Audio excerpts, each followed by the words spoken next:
2025 চনৰ আজি 11 আগষ্ট অহা 15 আগষ্টত ভাৰতবৰ্ষৰ লগতে আমাৰ অসমো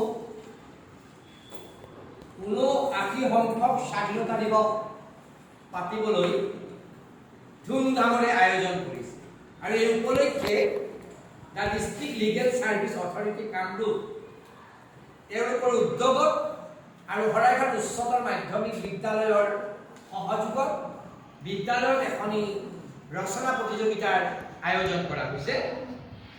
মই ভাবো এই ৰচনা প্ৰতিযোগিতাই তোমালোকক মানসিক উৎকৰ্ষ সাধন কৰাৰ লগতে তোমালোকক বহুত কথাই তোমালোকক জানিবলৈ সুবিধা প্ৰদান কৰিছে। এই চেগতে তেওঁলোকলৈ মই আন্তৰিকভাৱে ধন্যবাদ জনাইছো।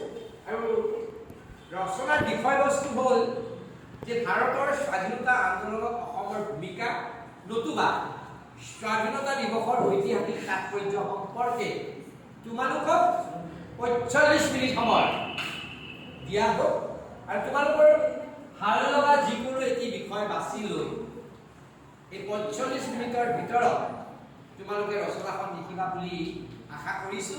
আৰু ৰচনাৰ বিষয় ভাৰতৰ স্বাধীনতা আন্দোলনত অসমৰ ভূমিকা আৰু স্বাধীনতা দিৱসৰ ঐতিহাসিক তাৎপৰ্য।